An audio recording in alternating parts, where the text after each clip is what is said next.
आज देखेंगे हम लोग विद्युत चुम्बकीय तरंगे।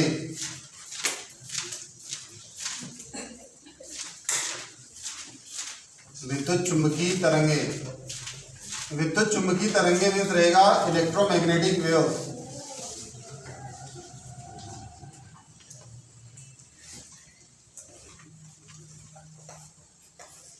Electromagnetic waves. तो इसमें सबसे पहली चीज जो याद रखना है वो याद रखना है कि विद्युत चुम्बकीय तरंगों की खोज सर्वप्रथम किसने की थी, है ना। तो पहला रहेगा आपको याद रखना है, खोज जो है विद्युत चुम्बकीय तरंगों की खोज सर्वप्रथम किसने की थी, मैक्सवेल ने। सर्वप्रथम किसने की थी, तो क्या आएगा आपका आंसर, मैक्सवेल ने की थी।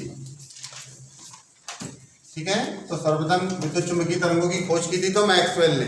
फिर सेकेंड आपको याद रखना है कि इनका जो प्रयोगशाला में इनका जो निर्धारण किया था कि इनकी उत्पत्ति का प्रतिपादन किया था कि हाँ विद्युत चुम्बकीय तरंगे पाई जाती है, जैसे हम प्रैक्टिकल में पता करते हैं ना।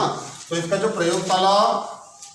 प्रयोगशाला में इनका जो उत्पत्ति का निर्धारण किया था प्रयोगशाला में, तो ये किया था हर्ट्ज ने। हर्ट्ज ने पता लगाया था कि विद्युत चुम्बकीय तरंगों का अस्तित्व होता है या नहीं होता है, उसका पता सर्वप्रथम किसने लगाया था, हर्ट्ज ने। थर्ड चीज जो पूछता है वो है कि विद्युत चुम्बकीय तरंगे किस कारण से उत्पन्न होती है ना। विद्युत चुम्बकीय तरंगे किस कारण से उत्पन्न होती है, तो याद रखना है विद्युत चुम्बकीय तरंगे किस कारण से उत्पन्न रहेगा, दोलनीय आवेश या त्वरित आवेश के कारण। एक तो दोलनीय आवेश के कारण उत्पन्न होती है या तो त्वरित आवेश के कारण उत्पन्न होती है। क्योंकि जो विद्युत चुम्बकीय तरंगों का डेफिनेशन होता है वो डेफिनेशन ही होता है विद्युत चुम्बकीय तरंगे वे तरंगे होती है जो विद्युत क्षेत्र तथा चुंबकीय क्षेत्र में दोलायाम के कारण क्या होती है, उत्पन्न होती है ना। इसलिए जो विद्युत चुम्बकीय तरंगों की उत्पत्ति का जो मेन कारण रहेगा वो क्या रहेगा, दोलनीय आवेश या त्वरित आवेश, है ना। ऑब्जेक्टिव में बनता है कि विद्युत चुम्बकीय तरंगों की उत्पत्ति का मुख्य कारण क्या रहेगा, तो दोलनीय आवेश या त्वरित आवेश। इसके बाद में चौथी चीज जो पूछी जाती है वो रहता है कि विद्युत चुम्बकीय तरंगे जो होती है, विद्युत चुम्बकीय तरंगों को संचारित होने के लिए, मतलब उसको एक स्थान से दूसरे स्थान तक जाने के लिए किसी माध्यम की आवश्यकता नहीं होती है। मतलब विद्युत चुम्बकीय तरंगे जो होती है वो निर्वात में भी क्या कर सकती है, गमन कर सकती है, निर्वात में गमन कर सकती है, मीन्स संचारित हो सकती है। हाँ, मतलब नेक्स्ट पॉइंट जो हो जाएगा वो जाएगा कि विद्युत चुम्बकीय तरंगों के संचरण के लिए किसी माध्यम की आवश्यकता नहीं होती है, अतः विद्युत चुम्बकीय तरंगे निर्वात में भी क्या कर सकती है, गमन कर सकती है। फिर नेक्स्ट जो रहेगा वो याद रखना है, इन तरंगों का जो वेग होता है मुक्त आकाश में, है ना, मुक्त आकाश में इन तरंगों का जो वेग होता है वो अत्यधिक होता है। इन तरंगों का जो वेग रहेगा वो कितना रहेगा, अत्यधिक रहेगा। और कितना रहेगा, 3 × 10�8 मीटर प्रति सेकंड, है ना। इसी को हम वायुव्य निर्वात में प्रकाश की चाल भी बोलते हैं। वायुव्य निर्वात में प्रकाश की चाल होती है क्योंकि विद्युत चुम्बकीय क्योंकि जो लाइट होता है ना, प्रकाश तरंगे होती है, वो भी एक विद्युत चुम्बकीय तरंगों का ही क्या होता है, भाग होता है। इसलिए विद्युत चुम्बकीय तरंगों का वेग कितना रहेगा, अत्यधिक रहेगा। और कितना रहेगा, 3 × 10⁸ मीटर प्रति सेकंड। चौथा याद रखोगे, इन तरंगों में जो विद्युत क्षेत्र का आयाम होता है, विद्युत क्षेत्र का आयाम मीन्स E0 और चुंबकीय क्षेत्र का आयाम मीन्स क्या हो जाएगा, B0, है ना। विद्युत क्षेत्र का आयाम और चुंबकीय क्षेत्र का आयाम का जो अनुपात होता है वो प्रकाश की चाल के क्या रहता है, बराबर। ठीक है, तो ये आप लोगों को ऑब्जेक्टिव में दे सकता है कि इन तरंगों में विद्युत क्षेत्र का आयाम और चुंबकीय क्षेत्र का आयाम प्रकाश की चाल के क्या रहेगा, बराबर। इसके बाद नेक्स्ट आपको याद रखना है कि जो विद्युत चुम्बकीय तरंगे होती है, विद्युत चुम्बकीय तरंगों का जो वेग समीकरण होता है, मीन्स वेग के लिए जो समीकरण देते हैं हम, वेग समीकरण V = आपको याद रखना होता है 1/√μ0ε0, है ना। याद रखना है आपके पास में कि विद्युत चुम्बकीय तरंगों का वेग समीकरण भी पूछ लेता है आपको। तो विद्युत चुम्बकीय तरंगों का वेग समीकरण क्या रहेगा, V = 1/√μ0। नहीं, C जो रहेगा ना, नीचे वाला C, हाँ, मतलब जो चाल रहता है, चाल और वेग जो रहेगा ना, दोनों इक्वली होते हैं, बस डिफरेंस इतना सा होता है कि चाल जो है, क्योंकि इकाई समय में तय की गई दूरी को ही हम क्या कहते हैं, वेग भी कहते हैं, है ना। और इकाई समय में तय की गई दूरी को ही हम क्या कहते हैं, चाल भी कहते हैं। सब डिफरेंस सिर्फ इतना सा है कि वेग जो है वो सदिश राशि है और चाल जो है वो क्या है, अदिश राशि है। ठीक है, तो इसका जो वेग या चाल, यहाँ C भी लिख सकते हो आप। वेग या चाल का जो समीकरण रहेगा V = क्या हो जाएगा, 1/√μ0ε0 होता है। ठीक है, फिर नेक्स्ट याद रखना है, इसकी प्रकृति भी पूछ लेता है कि विद्युत चुंबकीय तरंगों की प्रकृति कैसी होती है, तो आपको याद रखना है अनुप्रस्थ होती है। विद्युत चुंबकीय तरंगों की प्रकृति कैसी रहेगी, अनुप्रस्थ रहेगी। ये भी बहुत बार पूछता है, विद्युत चुंबकीय तरंगों की प्रकृति कैसी रहेगी, तो अनुप्रस्थ रहेगी। अब नेक्स्ट आपको एक चीज और याद रखना है, इसकी प्रकृति अनुप्रस्थ होती है, मीन्स ये ध्रुवण के गुण को भी क्या करती है, प्रदर्शित करती है ना। तो विद्युत चुंबकीय तरंगें होती है वो ध्रुवण के गुण को भी क्या करेगी, प्रदर्शित करती है, मीन्स ध्रुवण के गुण को भी क्या करेगी, दर्शाएगी। ठीक है। इसके बाद नेक्स्ट रहेगा, विद्युत चुंबकीय तरंगें जो होती है अपने साथ ऊर्जा का स्थानांतरण भी क्या करती है, मतलब ऊर्जा का स्थानांतरण करती है, ऊर्जा का स्थानांतरण करती है।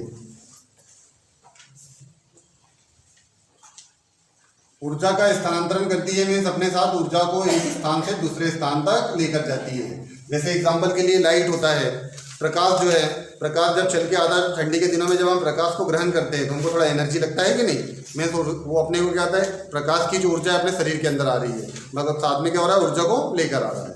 और साथ में प्रकाश के अंदर विटामिन डी भी पाया जाता है, मतलब वो भी एक एनर्जी हो गई। तो प्रकाश जो है, प्रकाश भी विद्युत चुंबकीय तरंग का ही एक पार्ट होता है, मतलब जो होता है ऊर्जा का क्या करते हैं, स्थानांतरण करेगी, है ना।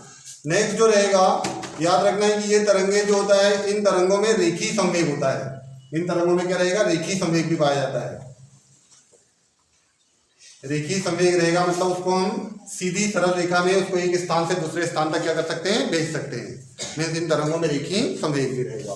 और नेक्स्ट रहेगा, ये तरंगे जो होती है, ये तरंगे अपवर्तन, अपवर्तन, विवर्तन,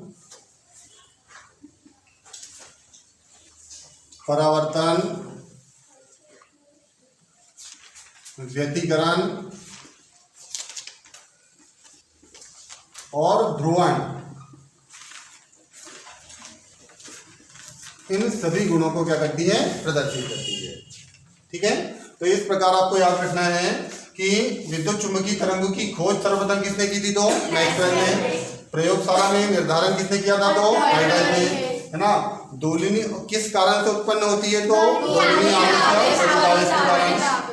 निर्वात में भी गमन कर सकती है, मतलब इनके संचरण के लिए किसी माध्यम की आवश्यकता नहीं होती है। इनका जो वेग रहेगा वो अत्यधिक रहेगा, बहुत ज्यादा होता है, 3 × 10⁸ मीटर प्रति सेकेंड। अब इनमें विद्युत क्षेत्र का आयाम और जो चुंबकीय क्षेत्र का आयाम रहेगा, है ना, E0/V0, वो प्रकाश की चाल के क्या रहेगा, बराबर होगा।